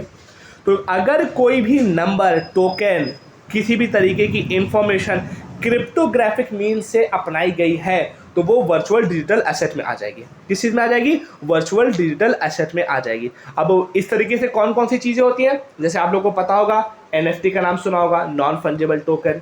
इसी तरीके से क्रिप्टो करेंसी का नाम आपने सुना होगा, बिटकॉइन क्रिप्टो करेंसी होता है। और भी बहुत सारी चीज़ें जैसे डीमटेरियलाइज्ड शेयर, ठीक है, प्रमोशनल करेंसी। अब देखिए NFT क्या है, नॉन फंजिबल टोकन। कैसे बनाई जाती है, क्रिप्टोग्राफी का यूज करके, वो मैथमेटिकल इक्वेशन को सॉल्व करके इनका यूज किया जाता है, ब्लॉकचेन टेक्नोलॉजी का। NFT है क्या, नॉन फंजिबल टोकन। फंजिबल का मतलब होता है जिसको इंटरचेंज ना किया जा सके, अब जैसे मोनालिसा की पेंटिंग है, क्या उसको कोई दूसरी मोनालिसा की पेंटिंग इंटरचेंज कर सकती है, नहीं, तो वो क्या है, नॉन फंजिबल है। अब फंजिबल क्या होता है, 10 रुपए का नोट मेरे पास है, 10 रुपए का नोट आपके पास भी है, ये फंजिबल, इंटरचेंज आपस में कर सकते हैं, एक की दूसरी कॉपी हो सकती है। लेकिन जो नॉन फंजिबल होते हैं उनकी एक की दूसरी कॉपी नहीं हो सकती, मोनालिसा की पेंटिंग की दूसरी पेंटिंग नहीं बनाई जा सकती, बनाना अलग मैटर है। इसी तरीके से ट्विटर पे किया गया पहला ट्वीट वो अपने आप में नॉन फंजिबल है। तो जब इस तरह की यूनिक चीज़ों को क्रिप्टोग्राफिक करके एक डिजिटल फॉर्म दे दी जाती है तो उसको हम लोग NFT बोल दिए जाते हैं। क्रिप्टो करेंसी क्या होती है कि ये एक तरीके की डिसेंट्रलाइज करेंसी है, मतलब कि नॉर्मल करेंसी होती है, उसके ऊपर रेगुलेटर कौन होता है, वहाँ के सेंट्रल बैंक। जैसे रुपया है, इंडियन करेंसी है, इसके ऊपर किसका अधिकार है, RBI इसके ऊपर मेंटेन रखती है। उसी डॉलर का कौन रखता है, US का सेंट्रल बैंक। लेकिन जो क्रिप्टो करेंसी होती है वो डिसेंट्रलाइज है, उसके ऊपर टोक नहीं है, वो ब्लॉकचेन टेक्नोलॉजी का यूज करके डिसेंट्रलाइज मैनर में बनाई गई करेंसी है। और ये बहुत आजकल चर्चा में है, जैसे कि बिटकॉइन, इथेरियम, इस तरह की बहुत सारी चीज़ें होती हैं और इसके ऊपर ही ये भी कहीं ना कहीं वर्चुअल डिजिटल एसेट में आता है। तीसरा है डीमटेरियलाइज्ड शेयर्स। क्या होते हैं डीमटेरियलाइज्ड शेयर का मतलब क्या है कि कोई भी फिजिकल शेयर उसको हम लोग इलेक्ट्रॉनिक फॉर्म में कन्वर्ट करते हैं, या कोई भी प्रोसेस को जब हम लोग फिजिकल फॉर्म को इलेक्ट्रॉनिक फॉर्म में कन्वर्ट करते हैं तो उसको बोलते हैं डीमटेरियलाइजेशन। इसी तरीके से अगर कोई एक शेयर है, उसको हमारे पास फिजिकल शेयर है, उसको हम लोग इलेक्ट्रॉनिक फॉर्म में कर रहे हैं तो उसको हम लोग क्या बोलते हैं, डीमटेरियलाइज्ड शेयर उसको बोलते हैं। अब अगर इसमें क्रिप्टोग्राफी का यूज किया जा रहा है तो कहीं ना कहीं ये भी वर्चुअल डिजिटल एसेट हो गई। इसी तरीके से प्रमोशनल करेंसी क्या होती है, 1 लाख रुपए का नोट देखा आपने, नहीं। 2 लाख रुपए का नोट देखा, नहीं। आप 1000 का नोट नहीं दिखता, लेकिन कोई पर्सन क्रिप्टोग्राफी का यूज करके अब उस तरह की करेंसी को बनाए और उसको प्रमोट करे। ये एक तरीके का फेक, एक जोक के लिए होता है कि 1 लाख रुपए का नोट आ गया है, कुछ नहीं आया, लेकिन क्रिप्टोग्राफी का यूज करके हमने उसको बस प्रमोशन कर दिया एज अ जोक। तो उस तरह की करेंसी को हम लोग क्या बोलते हैं, प्रमोशनल करेंसीज बोलते हैं। और ये सब चीजें किस में आती हैं, वर्चुअल डिजिटल एसेट में आ रही है। और ध्यान रखिएगा, इन वर्चुअल डिजिटल एसेट के ऊपर गवर्नमेंट ऑफ इंडिया ने 1% टीडीएस तो लगा ही दिया है, और साथ ही साथ डिफरेंट डिफरेंट तरह की कहीं ना कहीं फाइन भी इंपोज किए हैं। 30% का फ्लैट टैक्स लिया जा रहा है इसके ऊपर। अगर आप किसी भी तरीके का वर्चुअल डिजिटल एसेट का ट्रांजैक्शन करते हैं तो 30% का फ्लैट टैक्स आपसे लिया जाएगा। ध्यान रखिएगा कि अब इसमें नहीं जाना है कि कितना परसेंट लिया जाएगा, कैसे टैक्सेशन होगा, क्या नहीं होगा, बस आपको इतना जरूर पता होना चाहिए कि what is virtual digital asset, जिसकी डेफिनेशन मैंने आपको 2022 के फाइनेंस बिल के तहत जो इंट्रोड्यूस की थी उसके आधार पर बता दी गई थी कि कोई भी टोकन, नंबर, इंफॉर्मेशन जिसको क्रिप्टोग्राफी का यूज करके बनाया जाएगा वो आपकी वर्चुअल डिजिटल एसेट है। उसके example NFT, crypto currency, dematerialised shares, promotional currency, e book, etcetera etcetera etcetera, ये सब चीजें हैं। अब यहाँ पर कंसर्न क्या है, वर्चुअल डिजिटल एसेट के ऊपर इतनी बाउंडेशन क्यों की जा रही है? इतनी बाउंडेशन इस वजह से की जा रही है बिकॉज इससे कुछ बैड इंपैक्ट हो सकते हैं। जैसे इसके बैड इंपैक्ट में सबसे बड़ा है कि मनी लॉन्ड्रिंग हो सकती है, मनी लॉन्ड्रिंग हो सकती है। दूसरा जो सबसे इंपॉर्टेंट जो कि आपके यहाँ है, डॉलराइजेशन ऑफ इकोनॉमी हो सकती है, डॉलराइजेशन ऑफ इकोनॉमी। अब डॉलराइजेशन ऑफ इकोनॉमी का मतलब क्या होता है? डॉलराइजेशन ऑफ इकोनॉमी का बस बेसिक सा मतलब यह है कि यूएस डॉलर डोमेस्टिक करेंसी की रिस्पेक्ट में ज़्यादा मांग में आ जाए, ज़्यादा यूज में आ जाए, तो उसको हम लोग डॉलराइजेशन ऑफ इकोनॉमी बोलते हैं। जैसे इंडिया में मेजॉरिटी में कौन सी करेंसी, ऑब्वियसली रुपी है, लेकिन रुपी को छोड़कर लोग फोकस करने लगे डॉलर के ऊपर, तो फिर रुपी की वैल्यू कम हो जाएगी ना। तो इस प्रोसेस को जब रुपी की छोड़कर या किसी डोमेस्टिक करेंसी को छोड़कर लोग डॉलर के ऊपर ज़्यादा फोकस करने लगे, डॉलर को ज़्यादा यूज में लाने लगे, तो उसको हम लोग क्या बोलते हैं, डॉलराइजेशन ऑफ इकोनॉमी। और ये डॉलराइजेशन ऑफ इकोनॉमी कहीं ना कहीं बिटकॉइन की वजह से या वर्चुअल डिजिटल एसेट की वजह से ज़्यादा हो सकता है। क्यों हो सकता है? बिकॉज वर्चुअल डिजिटल एसेट क्या है, वो तो एक ओपन प्लेटफॉर्म है, कोई भी आए उस पर खरीदे बेचे। अब कोई सपोज दैट कोई यूएस का क्लाइंट है, उसने इंडिया की बनाई हुई एक एनएफटी को वो लेना चाहता है, तो वो किस में पेमेंट करेगा? डॉलर में करेगा, डॉलर की मांग बढ़ गई। उसी तरीके से इंडिया का कोई पर्सन है जो किसी दूसरी कंट्री के एनएफटी को खरीदना चाहता है, ओपन प्लेटफॉर्म है, जाके खरीदे, किस करेंसी में खरीदेगा वो लोग? तो डॉलर की में, मतलब कि जो पेमेंट होगा वो बिटकॉइन है किसी, लेकिन प्रिफर्ड जो करेंसी होगी वो कहीं ना कहीं डॉलर हो सकती है। तो एक मतलब कि फ्यूचर प्रोसेस के आधार पर ये बोला जा सकता है डॉलराइजेशन इकोनॉमी हो सकती है। और इसका अपोजिट क्या होगा? डी डॉलराइजेशन, मतलब कि डॉलर को छोड़कर जब डोमेस्टिक करेंसी की मांग बढ़ने लगे, उसको यूज में लाने लगे, तो उसको हम लोग डी डॉलराइजेशन बोल रहे हैं। बाकी इस आर्टिकल में कुछ ज़्यादा खास नहीं है, इस पर ज़्यादा फोकस करने की ज़रूरत नहीं है। वीडीए के बारे में आप जान गए, एनएफटी, क्रिप्टो करेंसी और dematerialised share, promotional currencies, e book के बारे में जान गए, मोर देन सफिशिएंट है। डी डॉलराइजेशन के बारे में जान गए, डॉलराइजेशन के बारे में जान गए, it is more than sufficient है। आगे बढ़ते हैं। Next, non tax revenue. Next article है non tax revenue. Non tax revenue article एकदम से आया क्यों, इसके बारे में जानना जरूरी है। जो ध्यान रखिएगा कि सरकार के पास जो रेवेन्यू आता है, जो गवर्नमेंट के पास वो रेवेन्यू आता है, वो कई तरीके से आता है। एक आता है टैक्स के थ्रू, अब टैक्स में डायरेक्ट टैक्स, इनडायरेक्ट टैक्स आते हैं।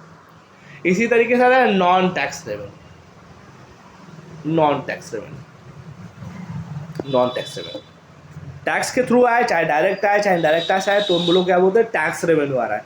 जब नॉन टैक्स के जरिए से, अब नॉन टैक्स के जरिए से कौन कौन से रेवेन्यू होते हैं उसके बारे में आपके सामने बुक में मेंशन है कि कुछ तरीके होते हैं। जैसे इंटरेस्ट रिसिप्ट, हमने किसी कंट्री ने किसी दूसरी कंट्री को कुछ लोन दिया था, अब ये कंट्री क्या करेगी, मूलधन तो कुछ समय के बाद वापस करेगी, लेकिन कुछ इंटरेस्ट भी तो देगी। तो जो ये इंटरेस्ट होता है इसी को हम लोग क्या बोलते हैं, इंटरेस्ट रिसिप्ट बोलते हैं। या क्या ये टैक्स के जरिए से आ रही है? Obviously not. ठीक है। दूसरा तरीका क्या है, dividend and profit of public sector undertakings enterprises. Suppose that India की एक कंपनी है, जैसे कि हमने मान लिया ओएनजीसी, ये इंडिया की पब्लिक सेक्टर इंटरप्राइजेज है।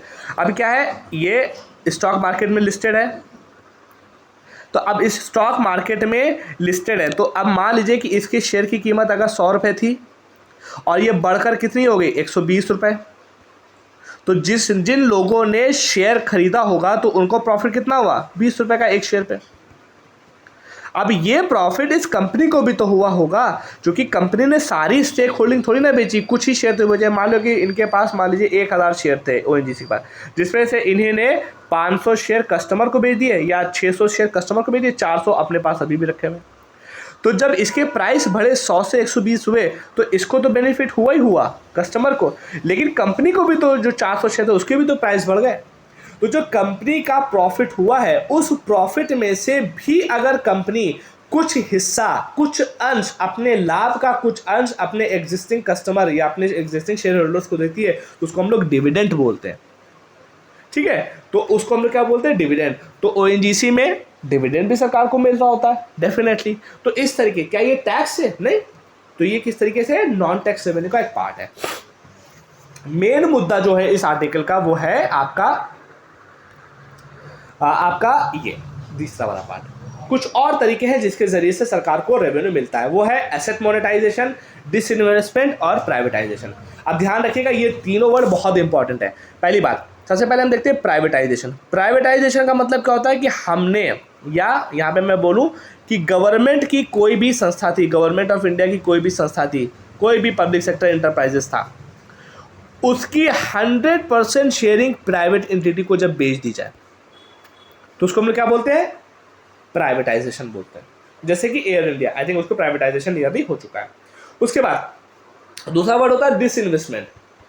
डिसइन्वेस्टमेंट जो होता है ये, इसमें क्या होता है कि सरकार की अगर कोई भी पब्लिक सेक्टर इंटरप्राइजेस है तो इसके पास दो तरीके हैं कि अगर ये 50% या 50% से कम की शेयरिंग प्राइवेट को करे, 50% या 50% से कम प्राइवेट एंटिटी को जब ये सेल कर देती है तो एक तरीका होता है, और एक होता है 50% या 50% से ज़्यादा, 50% से ज़्यादा प्लस मैनेजमेंट कंट्रोल।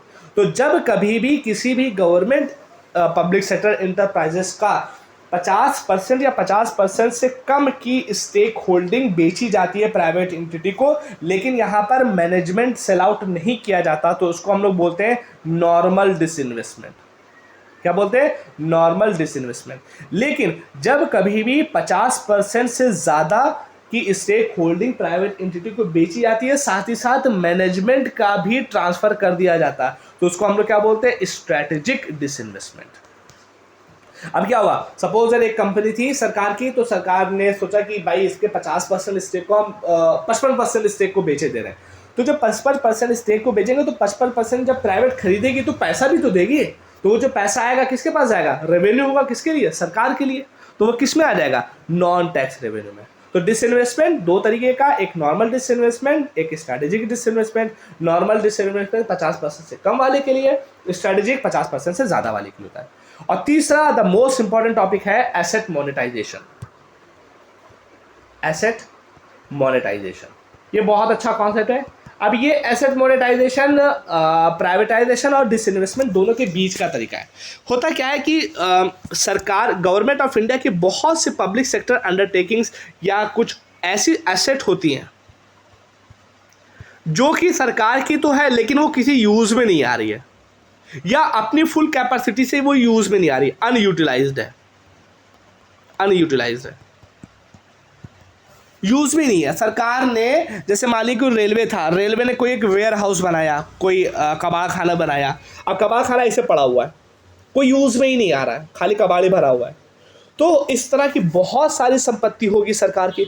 तो सरकार की ऐसी संपत्ति जो कि यूज़ में नहीं है या जितना उसका पोटेंशियल है उतने यूज़ में नहीं है, तो सरकार क्या करती है कि उस अनयूज्ड और अंडर यूटिलाइज्ड वाली जो सर्विसेज होती हैं वो प्राइवेट सेक्टर को बुलाती, कहती है भैया आओ तुम आकर इसको देखो, ध्यान रखना हम तुम्हें इसमें ओनर नहीं बना रहे बल्कि कुछ समय के लिए तुम्हें इसे लीज पर दे देंगे, तुम कुछ लीज पर रख के इसको प्रॉफिट ओरिएंटेड बनाओ, इसका कुछ शेयर तुम रखना, कुछ प्रॉफिट हम रखेंगे।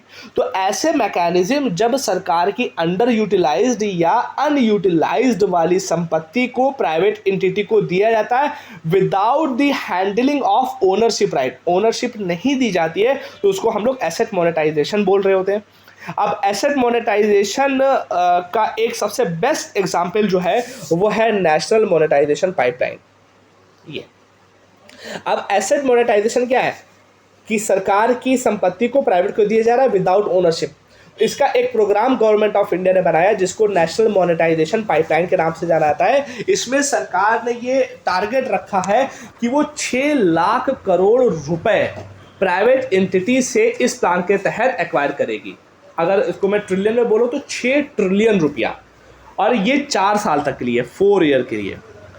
2022 से लेकर 2025 के बीच में सरकार अपनी अंडर यूटिलाइज और अनयूटिलाइज संपत्ति को प्राइवेट एंटिटी को देगी और उसके ज़रिए से 6 लाख करोड़ रुपया, 6 लाख करोड़ रुपया सरकार अपने खाते में रखेगी, जो कि नॉन टैक्स रेवेन्यू के रूप में जाना जाएगा।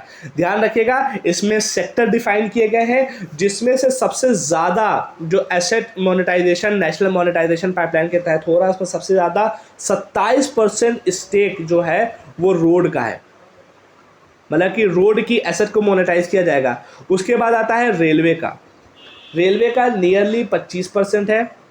फिर उसके बाद आता है पावर का जिसका 15% है। चौथे नंबर पे आपकी आती है oil and gases pipeline, oil and gas pipeline जिसका स्टेक है 8%। और 5वें नंबर पर आती है आपका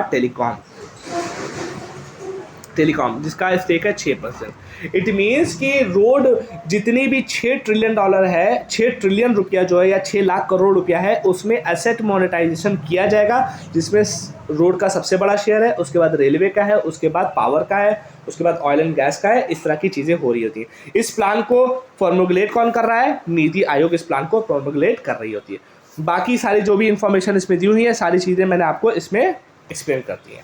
इज दैट क्लियर? तो ये कुछ मेन टॉपिक थे जो कि इससे संबंधित थे। विदाउट डिले अभी हम कुछ और टॉपिक है जिसके बारे में डिस्कस करेंगे, उसके बाद बात करते हैं। ट्विन डेफिसिट,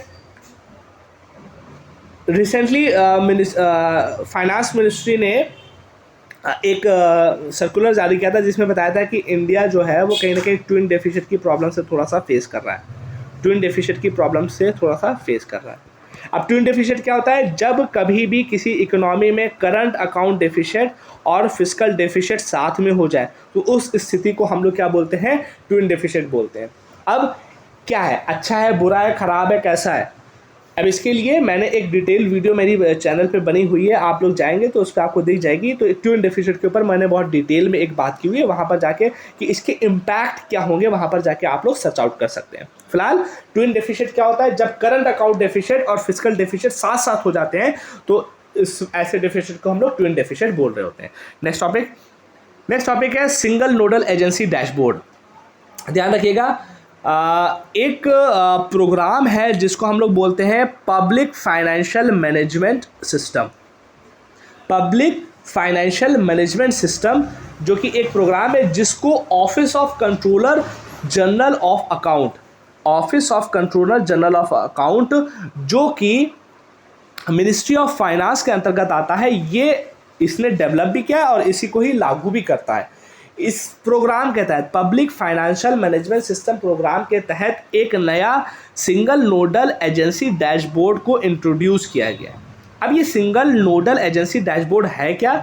कुछ नहीं, बहुत सिंपल सा ध्यान में रखिएगा कि जो सेंट्रली स्पॉन्सर्ड स्कीम होती हैं, सेंट्रली स्पॉन्सर्ड स्कीम के तहत जो पैसा सेंट्रल गवर्नमेंट से स्टेट गवर्नमेंट को जाता है वो पैसा एफिशिएंट मैनर में यूज़ हो, इसको इंश्योर करने के लिए सिंगल नोडल एजेंसी डैशबोर्ड लागू किया है। अब ये है क्या? इसमें करना क्या होता है कि जितनी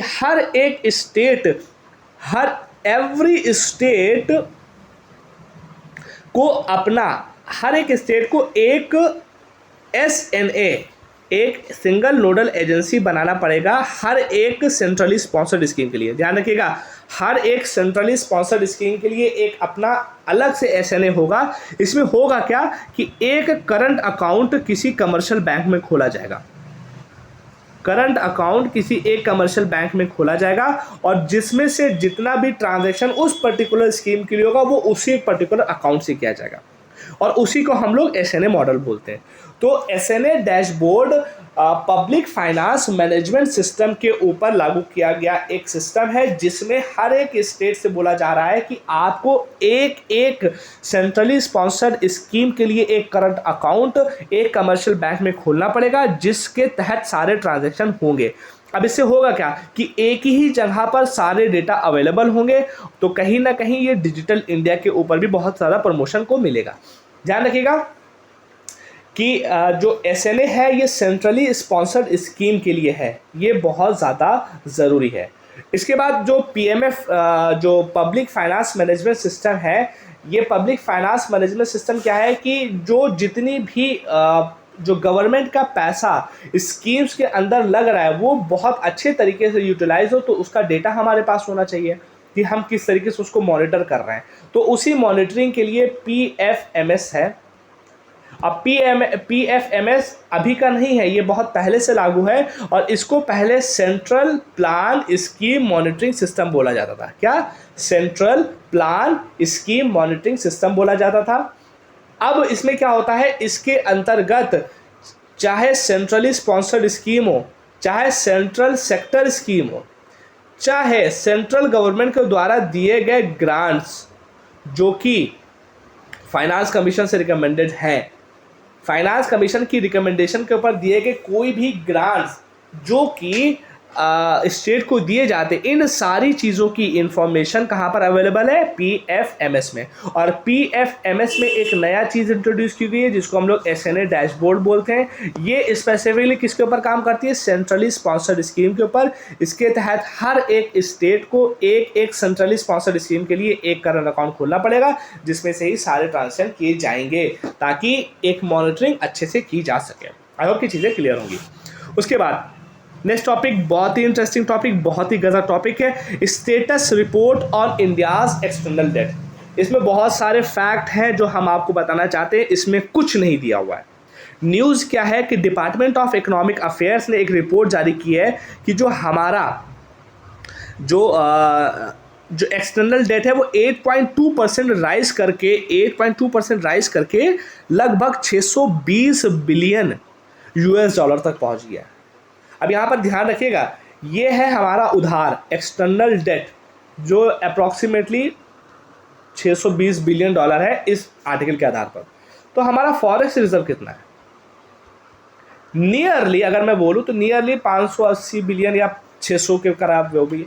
इसका मतलब क्या है कि अभी हमारे ऊपर जो एक्सटर्नल डेट है वो इतना नहीं हुआ है कि हम उसको टैकल ना कर सके। अगर हमें एकदम से अकस्मात ज़रूरत पड़ी तो हम अपने फॉरेक्स रिजर्व को हटा के कहीं ना कहीं अपने एक्सटर्नल डेट को जीरो भी कर सकते हैं फिलहाल।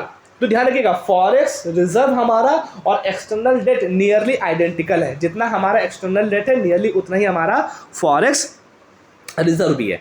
अब यहाँ पे देखने वाली बात है, फॉरेक्स एक्सटर्नल डेट से संबंधित कुछ इंपॉर्टेंट फैक्ट जो हम लोग को जानना जरूरी है। फैक्ट है, इसको जरूर ध्यान में रखिएगा। सबसे पहला फैक्ट, जो हमारा जो एक्सटर्नल डेट है वो डॉलर डिनोमिनेटेड है।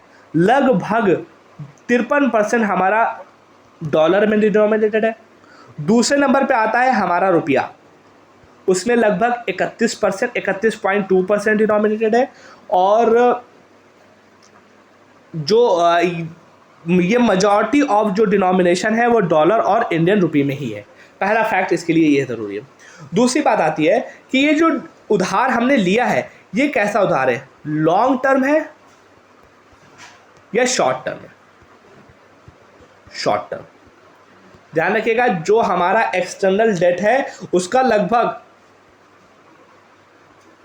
500 बिलियन यूएस डॉलर ये हमारा लॉन्ग टर्म लोन है।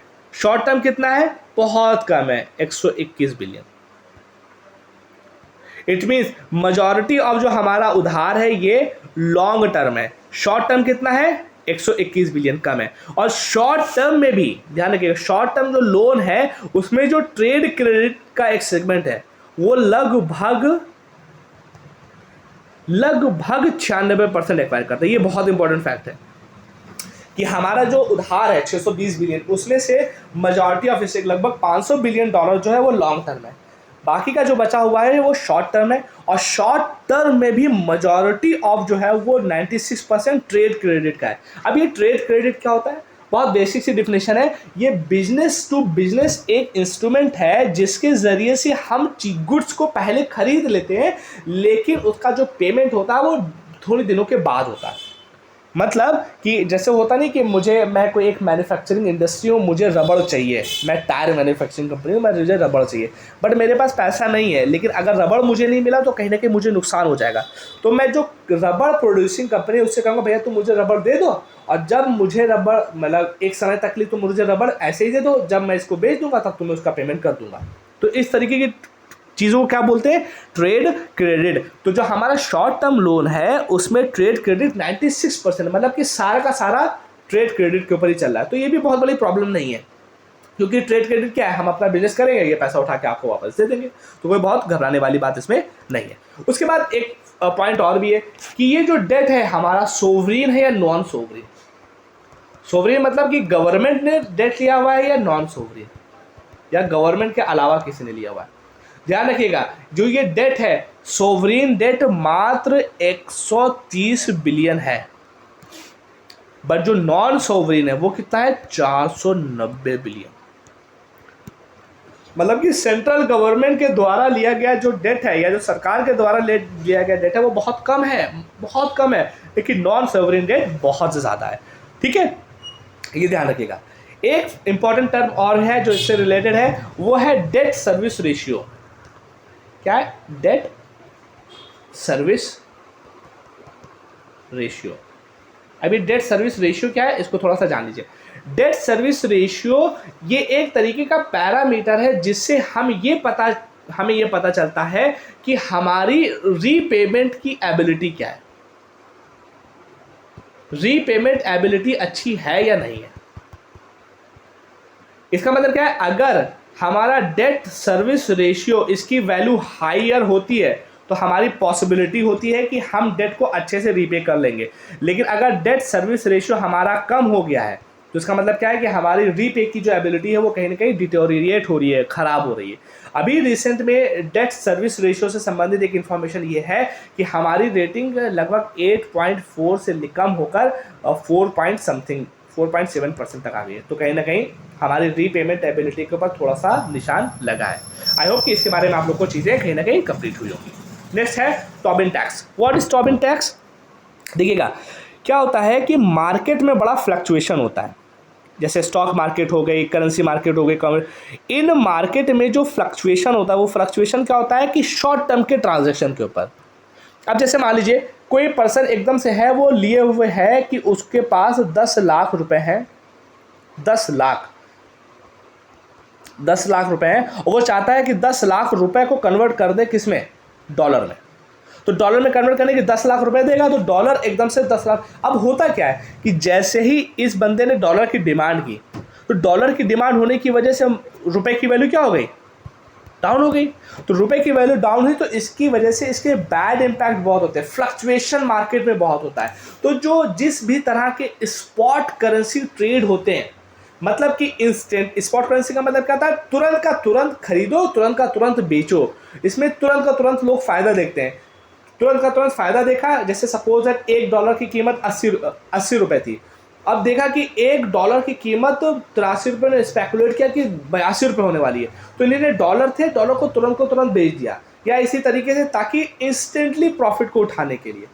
तो इस तरीके के इंस्टेंटली स्पॉट ट्रेडिंग करके जो फ़ायदे उठाए जाते हैं उसकी वजह से मार्केट में फ्लक्चुएशन होता है और मार्केट कहीं ना कहीं ख़राब हो सकती है। तो इस प्रॉब्लम को सॉल्व करने के लिए कि इस तरह की एक्टिविटीज़ को रोका जा सके, एक एक्स्ट्रा टैक्स लगाया जाता है जिसको टोबिन टैक्स बोलते हैं।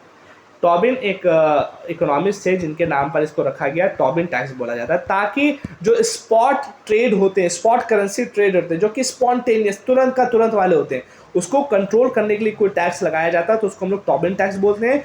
इंडिया में एक टैक्स होता है जिसको हम लोग सिक्योरिटी ट्रांजेक्शन टैक्स बोलते हैं, ये भी एक टोबिन टैक्स का ही तरीका है। सिक्योरिटी ट्रांजैक्शन टैक्स जो है वो एक टोबिन टैक्स का ही फॉर्म है।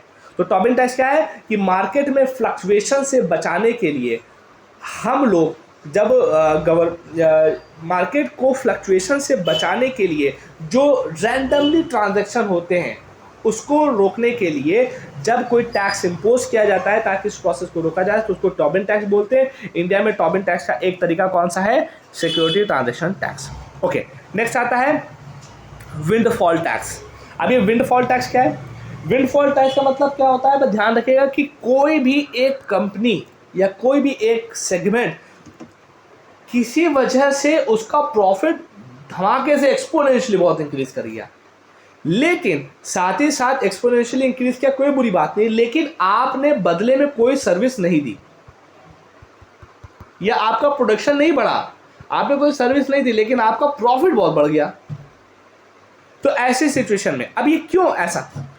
प्रॉफिट बहुत बढ़ गया लेकिन हमने कोई सर्विस भी नहीं दी, प्रोडक्शन भी ज़्यादा नहीं किया। देखिए होता क्या है, जैसे रशिया यूक्रेन वॉर हुई, रशिया यूक्रेन वॉर होने के बाद हुआ क्या कि तेल के प्राइसेस में कहीं ना कहीं फ्लक्चुएशन हुआ, और उस तेल के प्राइसेस के फ्लक्चुएशन को देखते हुए जो ऑयल कंपनीज हैं उन्हीं ने बहुत ज़्यादा बेनिफिट उठाया, फ्लक्चुएशन होने में बहुत ज़्यादा बेनिफिट उठाया।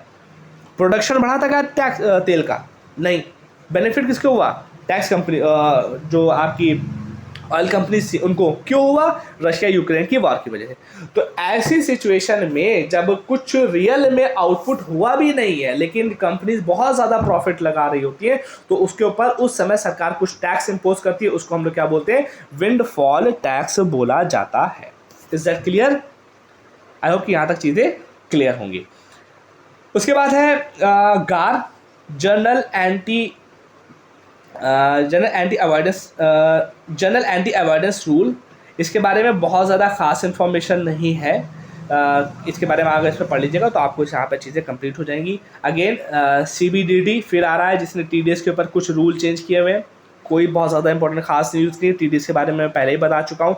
डबल टैक्सेशन अवॉइडेंस एग्रीमेंट के बारे में न्यूज़ है। डबल टैक्सेशन अवॉइडेंस का मतलब बस आप बेसिक सा ये समझ लीजिए कि एक कंपनी है, एक कोई कंट्री है इंडिया और दूसरी कंट्री है USA। तो इंडिया की एक कंपनी है, वो कहाँ जाके बिजनेस कर रही है? USA में। तो वो कंपनी टैक्स कहाँ देगी? यहाँ देगी, यहाँ देगी। तो बड़ा डायलेमा था। अब ये कहती है कि तो हमारी क्या मैन्युफैक्चर कर रहे हैं इस वजह से हमारे क्या की टैक्स दो, ये कहेंगे तो हमारे क्या की पेरेंट कंपनी तो हमारे क्या टैक्स दो। तो अब इस प्रॉब्लम को सॉल्व करने के लिए इस कंपनी को क्या हुआ, फिर यहाँ भी टैक्स देना पड़ता था, यहाँ भी टैक्स देना पड़ता था। इस प्रॉब्लम को सॉल्व करने के लिए एक मैकेनिज्म आया जिसको हम लोग बोलते हैं DTAA, double taxation avoidance agreement. इसमें एक कंट्री वन, एक कंट्री A कंट्री B के साथ एग्रीमेंट कर लेती कि भैया इसके ऊपर टैक्स कौन लेगा, और वो उस म्यूचुअल एग्रीमेंट के बाद उसके ऊपर टैक्सेशन किया जाता है। ध्यान रखिएगा इंडिया का मोर देन 80 कंट्रीज के साथ DTAA है, DTAA है। ओके, DTAA है। इसमें ज़्यादा जाने की ज़रूरत नहीं है, थोड़ा बहुत आप लोग पढ़ लेंगे तो और चीज़ें मिल जाएंगी। इसमें RNOR बकवास टॉपिक है, एकदम मत पढ़िएगा, कोई खास चीज़ नहीं है। तीसरा वाला है AEOI, automatic exchange of information. Automatic exchange of information is nothing, बस एक ये तरीका है जिसके ज़रिए से जो स्विट्ज़रलैंड में स्विस बैंक है वो हर साल किस तरीके की, कितने लोगों ने हमारे क्या पैसा जमा किया, कितने लोगों ने नहीं जमा किया, उसकी सारी इन्फॉर्मेशन एक साल में भारत सरकार के साथ को शेयर कर लेता है। भारत सरकार स्विस बैंक के साथ शेयर करती है, तो इसी को क्या बोलते हैं? Automatic exchange of information. और इस ऑटोमेटिक एक्सचेंज ऑफ इंफॉर्मेशन के तहत हम लोग को ये बात पता चली है कि इंडिया में जो इंडियन लोगों ने जो स्विस बैंक में पैसा जमा किया है अभी इस साल का 2021 में, वो 14 साल का सबसे ज़्यादा हाई है। मतलब 14 साल पहले इतना पैसा नहीं जमा किया है जितना इस साल जमा कर दिया गया है, वो सबसे ज़्यादा हाई, 14 सालों का सबसे हाई अमाउंट स्विस बैंक में अभी जमा किया गया है। ठीक है, तो इसके बारे में बस थोड़ा सा ध्यान रखिएगा। आई होप कि ये चीज़ें आप लोगों को क्लियर हुई होंगी। अगर किसी भी तरह का डाउट है तो उसके बारे में कमेंट सेक्शन में बता दीजिएगा, और स्पेसिफिक वीडियो अगर किसी के बारे में देखना चाहते हैं तो वो भी मुझे ज़रूर एक्सप्लेन कर दीजिएगा ताकि उसके ऊपर हम वीडियो बना लें, और अगले टॉपिक की वीडियो कल अपलोड कर दी जाएगी। Thank you so much, have a good day. पढ़ते रहिए, आगे बढ़ते रहिए। Good bye legends.